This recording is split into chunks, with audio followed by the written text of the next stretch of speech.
Welcome everybody to another episode of Elevation 740, produced by Jetta Media and hosted by the LC Valley Chamber of Commerce. My name is Mark Losh, your CEO of the LC Valley Chamber of Commerce.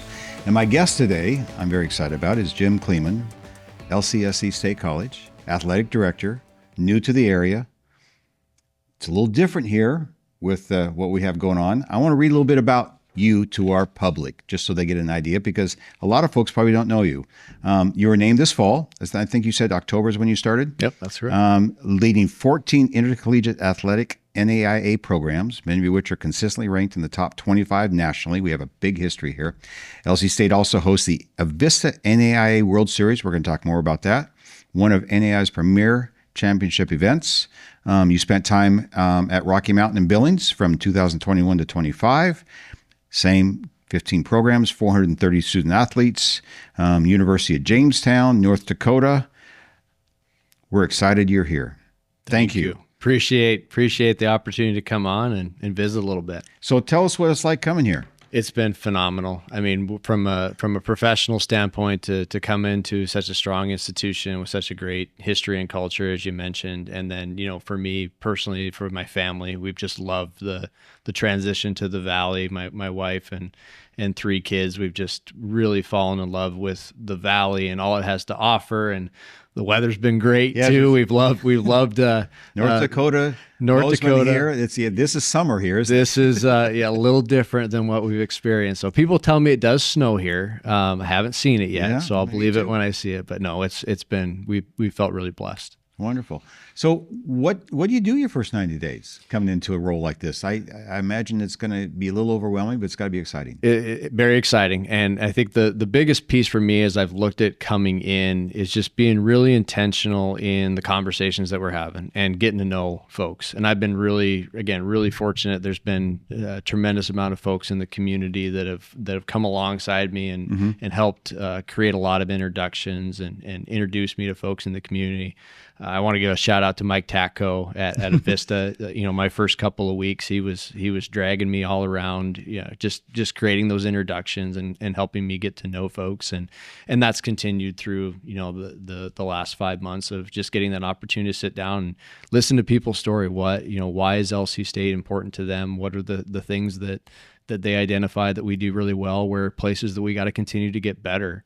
So that's been a big piece of it. And I think the other piece, from the athletic standpoint, is really just assessing where we're at and having an idea of the things that we do well, but also then assessing where the things that we need to continue to get better at. And so we've gone through a process of really identifying those strengths and those weaknesses and where the opportunities live, where the threats live, doing that with our administrative staff, doing that with our coaching staff, doing that with our student athletes, to really get us down to a point where we can start looking at a vision and a mission of who we are and where we want to go.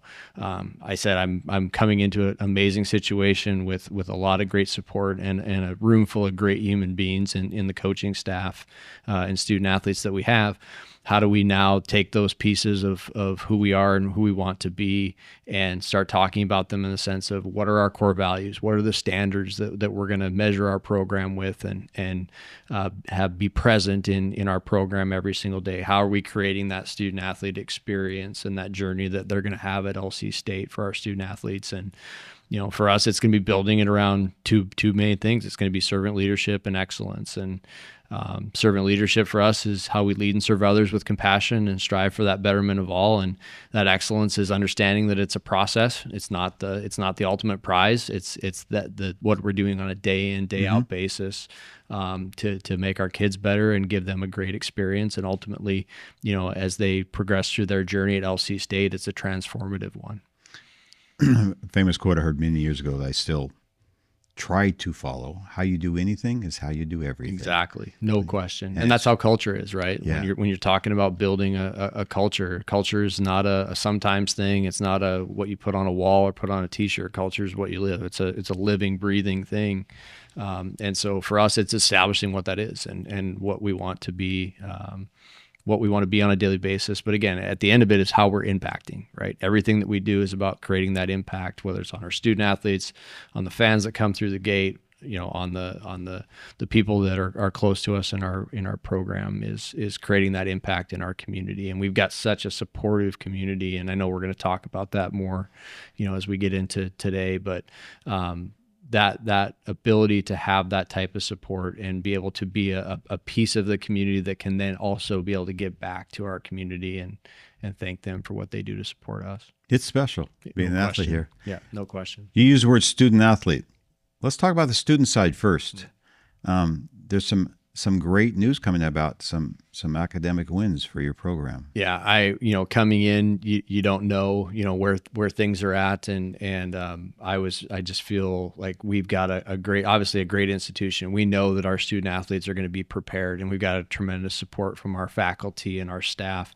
But coming into the fall, it's where are we at? And after fall grades got posted, we had a tremendous GPA, 3.44 GPA as a department for the entire department. Yeah, for our athletic department. 3.4. Yeah. How does that rank nationally? I don't know how that stands, but that's a good question. High. Yeah, it is. Yeah, it would be. And I don't know exactly where we factor in with the entire NAIA, but that's a sign of a very strong athletic department. We had 209 of our 249 student athletes that were over a 3.0. So 85% or so of our student athletes achieving above a 3.0 GPA. Those don't happen by accident. That's don't. Intentional focus by the student. Yep. Managing their own time. Exactly. And it starts in the recruiting process, right? It's identifying the right fits for our institution and kids that can be successful here. But then it's also, the kids doing their part and going to class. And we know we put a lot of expectations on them when it comes to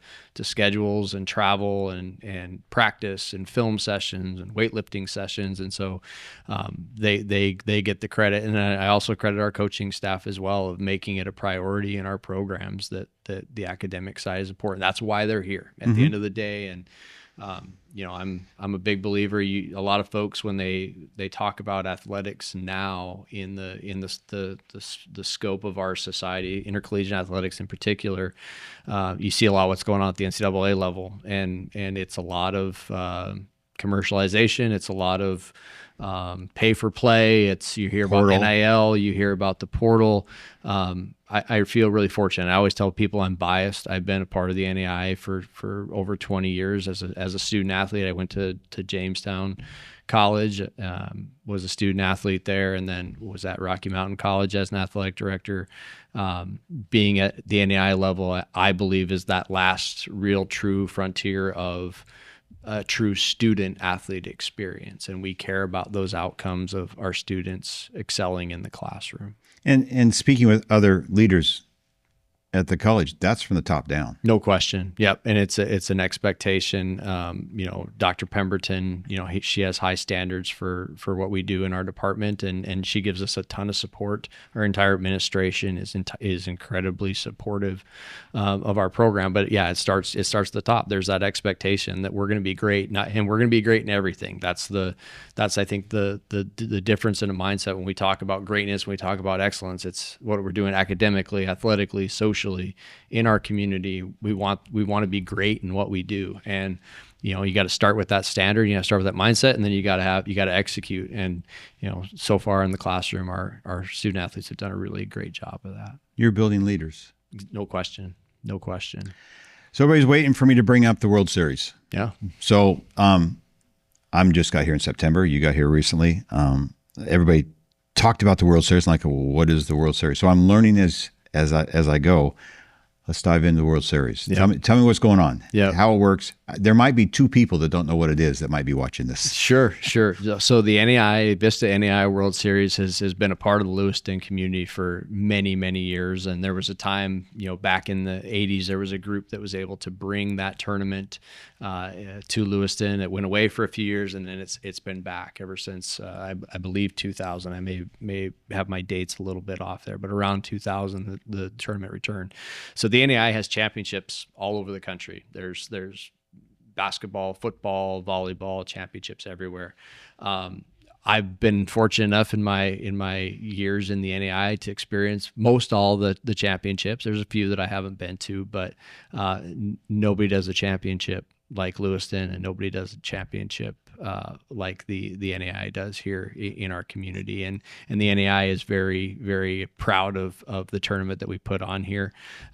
It's one of the probably biggest profile tournaments that the NAIA does. It's a 10-team championship. Okay. So I was wondering how many teams. Yeah, 10? so 10 teams for now. That's going to be changing. And I can kind of go in a little bit of detail. Oh, okay. I got a little bit of information Breaking news. on that. Yeah.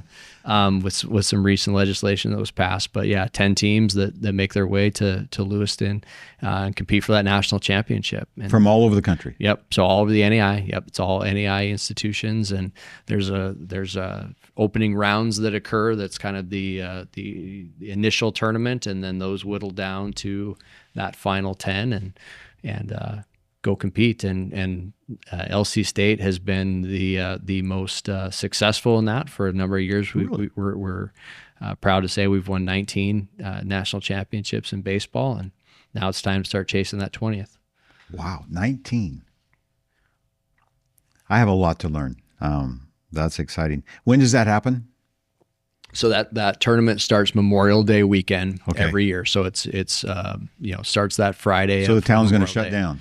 Yeah, it gets to be, and again, that's what makes it so great, is that the community, really buys in, and it is a premier event in our community, and it wouldn't be possible without the support that we get from the community. What are some things, left field question, what are some things you think that this valley offers that your student athletes discover when they get here that is great value to them? They're like, wow, I didn't expect that, or this is a reason I came here, other than sports, other than academics, the community itself.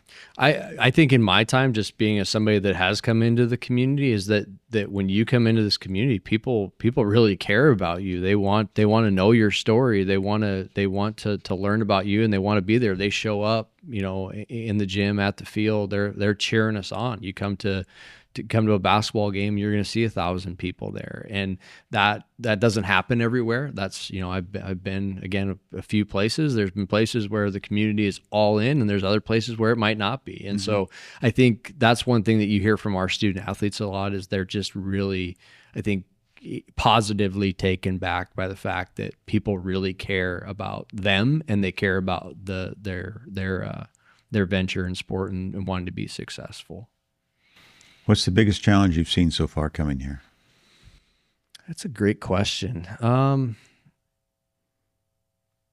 think one thing for me I think it's the challenge and the opportunity is that there's just a lot of people to meet, which is a good problem to have. I'm trying to make that rounds of getting to know people.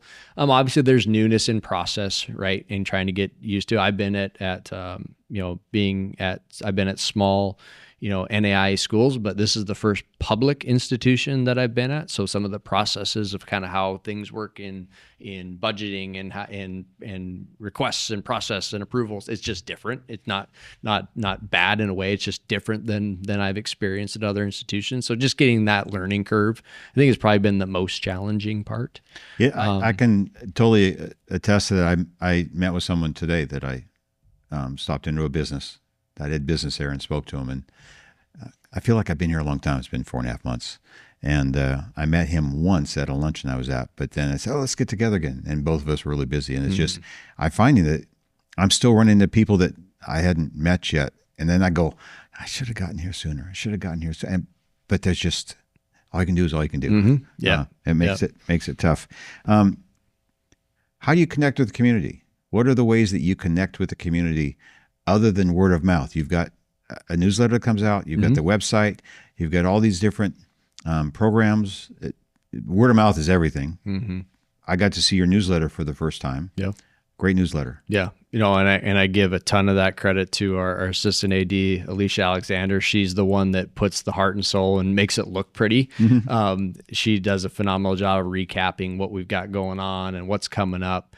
That's a really fun one. And again, it's that engagement part. And she also handles our social media part of making sure that we're staying present and relative on the social media side, and updating our website and keeping the content there, creative and relevant. So yeah, that's a great tool. I mean, for me personally, I'm I'm not the most fun social media follow. I think I do have a Twitter, I guess X now. And really I spend 100% of that retweeting and really just bragging about our kids. Yeah. Right.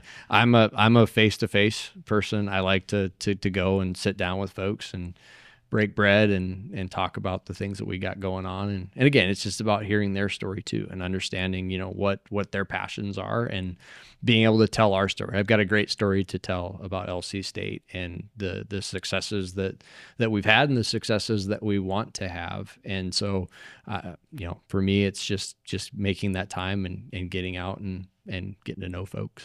Other than the World Series coming up, what are some things that we can look forward to in the spring and the summer and the fall coming into 26? Sure. Baseball obviously is a huge deal, and we're getting ready to kick off our baseball season here, pretty soon. And then we've got all of our other sports that are rocking and rolling. Basketball's getting into that tail end of their season. Both those programs have had tremendous seasons. We've got tennis going on. We'll have golf picking up the golf clubs here, rather shortly. Indoor track is going on right now. They've already got multiple national qualifiers. They'll transition then into outdoor track and field. Volleyball came off a fantastic season this year that culminated at being at the final side of the NAIA national tournament. So that's what keeps us busy the most part is tracking and celebrating these teams that have got going on. And then as we get into the summer, it'll be kind of planning out some of our fundraising events and working with our WAA on some events that we do, really getting us prepped up and ready to go for the fall and starting all over. Which would be a whole new game for you because you'll have had some time under your belt, and it's like, I really get to. Yeah, I get to enjoy the part of it because I'm coming in. Yeah, I think I think when people ask about, I'll say, you're the athletic director. What do you do? And I get to, and that's a great question. I get to watch a lot of sports and be around some amazing young people. I think the piece that probably people don't understand is it's a lot of development. It's a lot of relationship development and also resource development. How we can continue to enhance our experience there. It's a lot of budget management. What are we doing? Looking at our budgets. How do we be efficient and effective in budgeting? It's scheduling. How are we looking at our schedules with the opponents that we play and creating competitive schedules that are going to allow us to get where we want to go and challenge our teams so that they're ready to compete at a high level. And so that the big part of just getting to watch games is probably the small part. In some capacities, that's the easy part. It's the behind the scenes, and then work with our coaches on recruiting plans and what are we trying to identify, what are our needs are, where can I be a resource for them. Coach your coaches. Coach the coaches. Coaches coach you. Yep. You must have a big team behind you. I do. I've got a great team. And I've got, Alicia, I mentioned that does a fantastic job on the sports information side. I've got Raymond Padrina, who's our assistant AD for marketing and promotions. He does a fantastic job. I've got Sam Malinik, who is our kind of administrative assistant. She's the one that is behind the scenes of keeping us all organized and really, she's phenomenal with our coaches of keeping them up to date on kind of the internal processes and traveling and how are we going to get there. And then I've got George, our operations, George Laughlin, that handles kind of the facilities and set up, take down, make sure that everything is ready to rock and roll on game day. And so I'm really blessed in some fantastic athletic trainers and coaching staff. I mean, I feel really blessed. I've got good people that all care about their servant leaders and they care about our student athletes and what's best for them. You have an exciting, infectious attitude that is, I want to go to work for you now. I wish we had more time. Is there anything that you'd like to close with that we didn't cover? I think, again, I want to just extend my gratitude to all the folks that I've gotten to meet and the folks that I haven't gotten to meet. Look forward to it. Again, we feel really blessed here. We're going to continue to work really hard to serve our student athletes and give them a great experience. And again, we want to we recognize that the community plays such a huge role in that. You said it takes a village. that our, a big piece of our village is our community and the impact that they have on our students' experience. So hopefully we can make them proud and continue to win ball games and win matches and do those things. But I think those are the things that to me are those are outcomes, right? If you do the little things right, if we got great human beings, we're being servant leaders to them. We're chasing excellence every single day. We're holding them accountable. Though you take care of business in the classroom and do the things that you're supposed to do there, you do those little things, championships come. And so we're going to continue to fight that fight every day. And we're just really grateful for the support that we get. How can people follow you, learn more about what's going on in the athletics? LCwarriors.com is the best place to go. And then obviously all of our social medias are the same. You've got our socials, LC Warriors, Facebook, Instagram, schedules, tickets, everything's there. Schedules, tickets, event, stories, profiles about our student athletes. That's the number one place to get that info. And that place again is LCwarriors.com. Jim, thanks for this time. Absolutely. It was great to meet you. Us two new guys to the Valley. Yeah. I look forward to following everything and see what's going on and become a raving fan. Sounds great. Appreciate it. You bet. Thank you, folks. That concludes another episode of Elevation 740, produced by Jetta Media and hosted by myself, Mark Losh, CEO of LC Valley Chamber of Commerce. We look forward to seeing you on our next podcast. Thank you.